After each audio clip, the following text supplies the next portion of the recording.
వీలు లేదు. అందుకే చిత్తూరు వీరప్పను ఈ పెద్దిరెడ్డి డబ్బు మతంతో చంద్రబాబు గారిని కుప్పంలో ఓడిస్తానని అక్కడ కూర్చున్నాడు. ఈ వీరప్పని వారసుడినేమో పిఠాపురంలో కూర్చోబెట్టాడు. ఇదంతా ప్రజాధనం. కాబట్టి రాష్ట్ర ప్రభుత్వం కూడా వెంటనే కలెక్ట్ చేసుకోవాలి. నేను ఒక తెలుగుదేశం పార్టీ కాకుండా, నాయకుడిగా కాకుండా, ఒక వ్యక్తిగా నేను దీని మీద ఫిర్యాదు చేస్తున్నా. ప్రభుత్వం కూడా చొరవ తీసుకొని వీళ్ళ మీద సిబిఐకి లేఖ రాసి ముందు ఇమీడియట్లీగా వీళ్ళ ఆస్తులు జప్తు చేయాలి. అక్కడ ఇచ్చినటువంటి ఏదైతే రెవెన్యూ అధికారులు వెళ్తే ఒక్క రోజులో 500 మంది ఫిర్యాదులు చేశారంటే మామూలు విషయం కాదు. అసలు మదనపల్లి మన రాష్ట్రానికి ఒక ఊటీ లాంటిది. తమిళనాడుకి ఊటీ ఎలాగో మన రాష్ట్రంలో ఊటీ లాంటిది మదనపల్లి. మదనపల్లి మొత్తం మింగేశాడే. ఇవాళ వాళ్ళ తమ్ముడు మొత్తం ప్రజల ఆస్తులన్నీ ఇంట్లో పెట్టుకొని కాగితాల రూపంలో జంపు కరమట్ల. వాళ్ళ అనుచరుల మీద కొన్ని 100 కోట్ల రూపాయల ఆస్తులు పెట్టారు. కాబట్టి చిత్తూరు వీరప్పన్ని ఆస్తులన్నీ జప్తు చేసి దాని మీద ముందు రాష్ట్ర ప్రభుత్వం సిఐడి ఎంక్వైరీ చేయాలి. నేను డీజీపీ గారికి కూడా ఒక లేఖ రాస్తాను. సిఐడికి ఆయన ఆస్తులని మీద సిఐడికి రాయమని, అలాగే ప్రభుత్వం కూడా చొరవ తీసుకొని దీని మీద గట్టి యాక్షన్. ఎందుకంటే ఇంకొకరు ఇలాంటి పనులు చేయకుండా రేపు తెలుగుదేశం వాళ్ళు చేసినా బయటికి రండి, ఫలానా చోట ఆక్రమించుకున్నారు ఈ స్థలాన్ని, రండి మేము ఓపెన్ ఛాలెంజ్ చేస్తాం. ఈ రాష్ట్రంలో ఏ తెలుగుదేశం నాయకులు స్థలాలు ఆక్రమించుకున్నా రండి, మేము ఆ ఓపెన్ ఛాలెంజ్ చేస్తున్నాం. కాబట్టి పెద్దిరెడ్డి అనే వ్యక్తి చిత్తూరు వీరప్పన ఆస్తులు మొత్తం ఈడీ జప్తు చేయడమే కాకుండా నేను రేపే డీజీపీ గారికి ఒక లేఖ రాస్తాను. ఈ కేసుని సిఐ ఈయనకున్నటువంటి ఆస్తుల మీద, ఈయనకి ఆస్తులు ఎక్కడి నుంచి వచ్చినాయో ఇవన్నీ కూడా సిఐడి ఎంక్వైరీ చేయమని, అవి ప్రజల ఆస్తులు ప్రజలకు అప్పచెప్పాలని నేను డిమాండ్ చేస్తాను.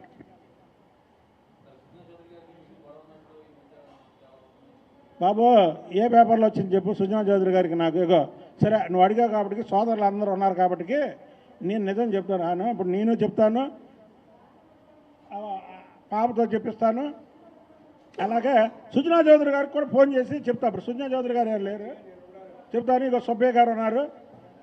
సుజనా చౌదరి గారికి దగ్గరికి రోహిత పాప దాయట ఇక్కడ నుంచి. ఈ పాప మాస్టర్స్ చదువుతుంది. మాస్టర్స్ చదువుతుంటే ఈ పాపకి ఫీజు కట్టాలి, డబ్బు లేదు. వాళ్ళ చెల్లికి పాప నేనే ఫీజు కట్టాడు కానీ కావాలంటే ఏమ్మా కట్టేనా వచ్చారు. సరే అని చిన్న సుబ్బయ్య గారు మా పార్టీ డివిజన్ పార్టీ అధ్యక్షులు నా దగ్గరికి తీసుకొని వచ్చారు. సరే అని నేను సుజనా చౌదరి గారి దగ్గరికి నేను నాగుల మీరా గారు ఈ పాపని సుబ్బయ్య గారిని వాళ్ళ అమ్మగారిని తీసుకొని వెళ్ళాం. తీసుకొని వెళ్ళి సార్ ఇలాగ అమ్మాయి మాస్టర్స్ చదువుతుందండి, కానీ చాలా పేదవాళ్ళు, వాళ్ళ నాన్న ఒక డ్రైవర్ అండి, వాళ్ళకి సహాయం చేయండి సార్ అన్న. అంటే ఏం సహాయం చేశారో అప్పుడు ఈ పాప చెప్పిద్ది. పేపర్కి ఇద్దామండి అన్న. వద్దులే ఇంకన్నా పేపర్కి, ఆ అమ్మాయి చదువుకుంటుంది పేపర్కి ఎందుకులే అని పాప అమ్మాయి ఒకటి అడిగితే 3 చేశాడు ఆయన. ఆ 3 కూడా ఏం చేసిందో చెప్తా. అయితే సుజనా చౌదరి గారికి నాకున్నటువంటి సంబంధం చెప్తున్నా. సుజనా చౌదరి గారు 2013 నుంచి ఎర్రనాయుడు గారు చనిపోగానే ఈ జిల్లాకి ఇన్ఛార్జి. ఈ జిల్లాకి ఇన్ఛార్జిగా ఉన్నప్పుడు నన్ను ఆయన అర్బన్ పార్టీ అధ్యక్షుడిగా నియమించాడు. ఆనాడు ఎంపీగా పార్లమెంటు సీట్ అడుగుతున్నటువంటి కేసినేని నాని ఆ రోజు నుంచే నన్ను వ్యతిరేకించేవాడు. బీసీలకు ఇవ్వకూడదు ఇది అని నన్ను వ్యతిరేకిస్తే సుజనా చౌదరి గారు ఎమ్మన చంద్రబాబు నాయుడు గారితో మాట్లాడి ఏమంటే బుద్ధాంకన్ అయితే విజయవాడలో పార్టీ స్ట్రాంగ్గా ఉంటుంది అంటే చంద్రబాబు నాయుడు గారు గో హెడ్ కేసినేని నాని ఎవరు మాట వినక్కర్లా బుద్ధాంకన్ వేసేయమని చెప్పాడు. ఆ రోజు నుంచి ఈ రోజు వరకు కూడా సుజనా చౌదరి గారితో మాకు మంచి సంబంధాలు. అలాగే సుజనా చౌదరి గారు పశ్చిమ నియోజకవర్గంలోకి రావడానికి ఆయన ఎంత గౌరవించాడంటే నన్ను వాళ్ళ ఇంట్లో వాళ్ళకు కూడా చెప్పాల. ఫస్ట్ పశ్చిమ నియోజకవర్గంలో నేను పోటీ చేస్తానని నాకు ఫోన్ చేశాడు. వెంకన్న మరి నువ్వు ఆశిస్తున్నావు కదా ఏంటి మరి అన్నాడు. నేను ఒకటే చెప్పాను, సార్ కూటమిలోకి వెళ్ళిపోయింది, ఎవరికి ఇచ్చినా నేను సపోర్ట్ చేస్తా, మీరు వస్తే మరీ హ్యాపీ. మీరు సెంట్రల్ మినిస్టర్ చేశారు, మీరు సెంట్రల్ మినిస్టర్ చేసినటువంటి వ్యక్తులు మీరు వచ్చి ఇక్కడికి వచ్చి చేస్తే మాకు ఇంక అంతకంటే ఇది లేదు, మీరు రండి సార్. ఎందుకంటే సుజనా చౌదరి గారి గురించి నాకు బాగా తెలుసు. ఒక 10 మందికి ముందు హెల్ప్ చేసే గుణం ఉంది. ఇప్పుడు ఆ పాపను తీసుకెళ్ళి ఒకటి అడిగి 3 చేశాడు ఆయన. ఆ 3 ఏం చేశాడో చెప్తాడు. అలాగే సుజనా చౌదరి గారి గురించి అడిగారు కాబట్టి మీరు సుజనా చౌదరి గారికి కూడా ఫోన్ చేసి మా ఇద్దరి సంబంధం గురించి చెప్తా. సుజనా చౌదరి అనే వ్యక్తి చాలా లో ప్రొఫైల్ మనిషి. ఆయనతో మేము ఎప్పుడు జీవితంలో గొడవ పడము. ఆయన అసలు ఎవరిని తీసుకెళ్ళినా సహాయం చేసే వ్యక్తి సుజనా చౌదరి గారు. సుజనా చౌదరి గారు నాకు రాజకీయంగా 2013లో అర్బన్ పార్టీ అధ్యక్షుడు చేశారు. ఎమ్మెల్సీ అప్పుడు ఆయనే ఇన్ఛార్జి, ఆయనే రికమెండ్ చేశారు. కేసీఆర్ నాని నాకు అడ్డుపడినా అలాంటి వ్యక్తికి నాకు పడకపోవడం ఏంటి? కావాలని ఇవన్నీ పత్రికల్లో రాయడం అవన్నీ కరెక్ట్ కాదు. సుజనా చౌదరి గారు ఒక నిజాయితీ గల శాసనసభ్యుడు. ఎవరిని తీసుకెళ్ళి మనం ఏ సహాయం అడిగినా సరే ఆయన చేస్తాడు. ఇప్పుడు ఆ పాపతో చెప్పిస్తా ఏ సంబంధం ఏం చేశాడు. పాప రామ్మ రోహిత ఒకసారి విలేకరులకు చెప్పు. తర్వాత సుజనా చౌదరి గారికి కూడా ఫోన్ చేసి మీతో మాట్లాడిస్తా. అందరికీ నమస్కారం. నా పేరు లోహిత. నేను ఇంజనీరింగ్ కంప్లీట్ చేసుకున్నాను. అయితే లాస్ట్ మండే నేను వెంకన్న గారి దగ్గరికి వచ్చాను. నాకు ఒక చిన్న హెల్ప్ కావాలి అని చెప్పి, అది మాస్టర్స్ కోసం నాకు ఇలా ఫీజు కావాలి సార్ అని చెప్పి నేను వెంకన్న గారి దగ్గరికి వచ్చాను. అయితే ఆయన వెంటనే నేను సుజనా చౌదరి గారి దగ్గర తీసుకెళ్తానమ్మా, నేను చేయకపోయినా నేను చేపిస్తాను అని చెప్పి తీసుకొని వెళ్ళారు. ఆయన లేకపోతే ఆ రోజు ఆ హెల్ప్ నాకు అయ్యేదే కాదు. ఆ రోజు నేను అడిగింది కొంచెమే అయితే ఆయన ఇంకా నాకు 3-4 ఎక్కువ చేస్తాను అని చెప్పారు. నేను ఫీజు గురించి అడిగాను, ఆయన ఇంకా ఫ్లైట్ గురించి ఇంకా నా ఎక్స్పెన్సెస్ గురించి కూడా ఆయన హెల్ప్ చేస్తానని చెప్పారు. And this is not fair enough to spread the newses like this. And Venkanna garu Sujana Chowdary గారికి మధ్య ఏ గొడవలు లేవు. They are well. మీకు అర్థమైంది. ఈ పాప ఫీజు గురించి అని వస్తే నా దగ్గరికి నేను సుజనా చౌదరి గారి దగ్గరికి తీసుకోవాలి. సుజనా చౌదరి గారికి నాకు ఉన్నటువంటి సంబంధం ఎలాంటిదో చెప్పాను. సుజనా చౌదరి గారికి ఒక లైన్లో ఉన్నారు. ఈ పాపను తీసుకెళ్తే పాప అడిగింది ఏంటంటే ఫీజు అడిగింది. ఆయన ఏం చెప్పాడంటే అమ్మ ఫీజు కాదు, ఫీజు కట్టే పక్కన పీ అని పిలిచాడు, ఫీజు కట్టేయండి, మాస్టర్స్ చదువుతున్నావా, తర్వాత అమ్మ ఇంకోటి అన్నారు వీసాకి అయ్యే ఖర్చులు ఆ అమ్మాయికి చూడండి. సార్ మీరు లైన్లో మీరు మాట్లాడకండి సార్, నేను చెప్తున్నాను, మీరు తర్వాత మాట్లాడు. మళ్ళీ ఫ్లైట్ టికెట్లు ఆ అమ్మాయికి తీయండి. అమ్మ నీకు అక్కడ 3 నెలలు ఉద్యోగం రాదు, ఆ ఉద్యోగం వచ్చే వరకు కూడా నీకు నేను అన్నీ చేసి పెడతాను. తర్వాత అమ్మ నీకు హెల్ప్ చేయాలని చేయొచ్చు, కానీ నీ కాళ్ళ మీద నువ్వు నిలబడితే నువ్వు పైకి వస్తావు. అప్పుడు వరకు ఆ పాపకి ఏ ఇబ్బంది కలగకూడదని పక్కన వాళ్ళకి చెప్పాడు. ఏది మేము వెళ్ళిందేమో ఫీజు కోసం వెళ్ళాం, ఆయనేమో ఇవన్నీ చేసి పెట్టాడు. చేసి పెట్టి చక్కగా గంట కూర్చొని మాట్లాడితే మా ఇద్దరికి ఏమంటే సుజనా చౌదరి గారి స్థాయి అండి, బుద్ధ వెంకన్న స్థాయి అండి. చెప్పండి, ఆయనకి నాకు పడకపోవడం ఏమిటో దీంట్లో అర్థం ఉందా? ఒక్కసారి సుజనా చౌదరి గారు కూడా ఆయనకి నాకున్నటువంటి సంబంధం, ఆయన నాకేం చేశాడో మీ అందరికీ చెప్పాను అంతకుముందే, ఆ పాప మాట్లాడే ముందు. ఇప్పుడు సుజనా చౌదరి గారు కూడా మీది ఒక్కసారి లైవ్లో మాట్లాడతారు. సార్ ఒక్కసారి విలేకరులు అందరూ ఉన్నారు సార్, ఒక్కసారి మాట్లాడండి సార్.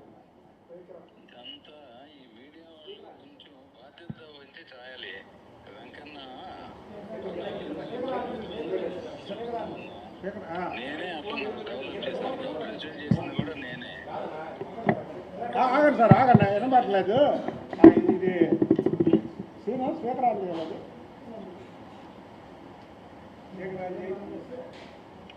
సార్ ఇది సార్ కొంచెం గట్టిగా మాట్లాడండి సార్. సార్ హలో, కొద్దిగా గట్టిగా చెప్పండి సార్. ఇప్పుడు బుద్ధ వెంకన్న డెవలప్ చేసిందే నేను. ఈ విలేకరులు కొంచెం బాధ్యత ఉండి తప్పుడు న్యూస్ రిపోర్ట్ చేయకుండా ఉంటే మంచిది అని మాత్రం చెప్పగలను నేను.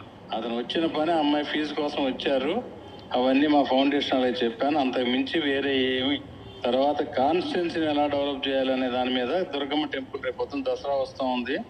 ఆ రోజు అతనికి ఉన్న అనుభవంతో కొన్ని చెప్పాడు, అంతకుమించి ఏమీ లేదు. కాబట్టి ఇలాంటి తప్పుడు వార్తలు రాయబాకండి. సార్ 2014లో ప్రెసిడెంట్ చేసింది మీరే కానీ నన్ను. అవును అవును అవును. ఒకసారి హైకోర్టు చెప్పండి సార్, మీరు ఏమేమి చేశారు నాకు. అదే అవన్నీ తెలుసు కదయ్యా, నువ్వు చెప్పు శుభ్రంగా. నేను చెప్పా వాళ్ళకి. 2014లో ఆయన నాకు పార్టీ అధ్యక్ష పదవి వాళ్ళ కేసీఆర్ నాని వద్దంటే ఈయన ఇప్పించారు. అలాగే ఎమ్మెల్సీగా ఉన్నప్పుడు కూడా ఈయన ఇన్ఛార్జి, ఈయన రికమెండ్ చేశారు. ఇక్కడ రావడానికి ముందు మీరు నాకు చెప్పి వచ్చారు, నన్ను పక్కన నేర్చారు. అసలు ప్రతి ఒక్కరికి కూడా వెంకన్న సొంతంగా భుజాల మీద వేసుకొని పనిచేశారని చెప్పారు. ఒక్కటి గుర్తుపెట్టుకోండి. బాబు గారు కూడా చెప్పాను నేను, వాళ్ళే ఎమ్మెల్యే ఎలా చేశారు మేరా గారు వెంకన్న అని, చాలా క్రిస్టల్ క్లియర్. ఇప్పుడు మీకు విలేకరులకు ఒకటే చెప్తున్నాండి, సుజనా చౌదరి గారు అనే వ్యక్తి చాలా ఈ నియోజకవర్గానికి రావడం మనందరూ అదృష్టం. ఆయనకి ఇప్పుడు కాదు ఎవరు వ్యతిరేకం ఎవరు. ఎందుకంటే మీరు అనుకుంటారు సుజనా చౌదరి గారు హై ప్రొఫైల్ మనిషి అని, చాలా లో ప్రొఫైల్ మనిషి. కానీ దయచేసి మా ఇద్దరి మధ్య ఈ అగాధాలు ఇవన్నీ సృష్టించాలని చేయడం ఒకటను, ఒక బీసీ నాయకుడిగా ఆయన మీద అసలు ఆయన ఎవరు ఆయన ఆయన ఆయన కొండ ఆయన్ని ఢీ కొట్టగలరా ఎవడైనా? తప్పండి, అది కరెక్ట్ కాదు. అంటే మీకు చెప్తున్నా, మీ విలేకరులందరికీ నా మనస్తత్వం తెలుసు కాబట్టి. సార్ థ్యాంక్ యూ సార్, నేను వీళ్ళతో మాట్లాడుతున్నా. చెప్పారు కదా ఆయన ఏమని, చంద్రబాబు గారికి కూడా వాళ్ళు క్యాండిడేట్ లాగా పనిచేశారండి. అలాగా తప్పుడుగా అంటే ఏంటంటే మీకు కూడా ఒకసారి రాము అడిగింది మంచి ప్రశ్న, ఎందుకంటే అడిగాడు కాబట్టి క్లియర్ అయిపోయింది. ఇవన్నీ తప్పు. ఒక సమాజంలో అందరం కలిసి, నేను ఒకటే గుర్తుపెట్టుకోండి విలేకరులకు, తమ్ముడు ఇది మాత్రం ఒకటి ఇవ్వండి, చంద్రబాబు నాయుడు గారికి ఎవరు వ్యతిరేకం అయితే వాళ్ళకి వ్యతిరేకం నేను, చంద్రబాబు నాయుడు గారికి ఎవరు సపోర్ట్ అయితే వాళ్ళకి సపోర్ట్. నాకు రెండో క్వశ్చన్, రెండో ఏజెండా ఉండదు, రెండో ఏజెండా ఎప్పుడూ ఉండదు మీకు. అవాళ కేసీఆర్ నాని మీదన్నా సరే చంద్రబాబు గారికి వ్యతిరేకంగా ఉన్నారని వ్యతిరేకంగా ఉన్నా, నా ఏజెండా ఒకటే, చంద్రబాబు నాయుడు గారికి ఫేవర్గా ఉన్న వాళ్ళకి నేను ఫేవరు, చంద్రబాబు గారికి వ్యతిరేకం ఎవరు జగన్మోహన్ రెడ్డి అంటే బ్యాచ్, వాళ్ళకి నేను వ్యతిరేకం అని ఎవరికి వ్యతిరేకం కాదు. నేను అందరిని ప్రేమించే మనిషిని, ఒక బీసీని, విజయవాడ నగరంలో ఒక బీసీని ఇంత పైకి తీసుకొచ్చిన వ్యక్తి ఎవరయ్యా అంటే చంద్రబాబు నాయుడు గారే. అంతకుముందు బీసీ నాయకత్వం లేదు విజయవాడ సిటీకి. బీసీ, ఎస్సీ, ఎస్టీ, మైనార్టీ, ఇక్కడ చూడండి, అందరూ చూడండి, అందరూ అన్ని కులాలు ఉన్నాయి ఇక్కడ. కాబట్టి మా మీద ఏర్స్తో కొంతమంది అలాంటి రాసినా సరే, దయచేసి నాకైతే ఎవరితో గొడవలు ఉండవు. సుజనా చౌదరి గారు కూడా చాలా ఇబ్బంది, ఇదేంటి మన మీద చక్కగా అన్నీ మాట్లాడుకుంటే డెవలప్మెంట్ల గురించి ఇలా రాశారు. ఆ పాపకేమో నేను అంత సహాయం చేస్తానంటే, ఇప్పుడే మీరే అన్నారు కదా, చంద్రబాబు గారికి కూడా భుజం మీద వేసుకొని అతను పనిచేసినట్టు, అతను పోటీ చేసినట్టు పనిచేసి గెలిపించారండి అని చెప్పడం ఇవన్నీ తప్పుడు. కాబట్టి మీరు దయచేసి ఇలాంటి వార్తలు రాకండి. ఇంకోటి ఏంటంటే, చిత్తూరు వీరప్పన్న మాత్రం వదిలే ప్రసక్తే లేదు. చిత్తూరు వీరప్పన్నది మేము సిఐడికి ఇవ్వమని రేపే డీజీపీకి నేను లేఖ రాస్తా. ఓకేనా బ్రదర్? Thank you.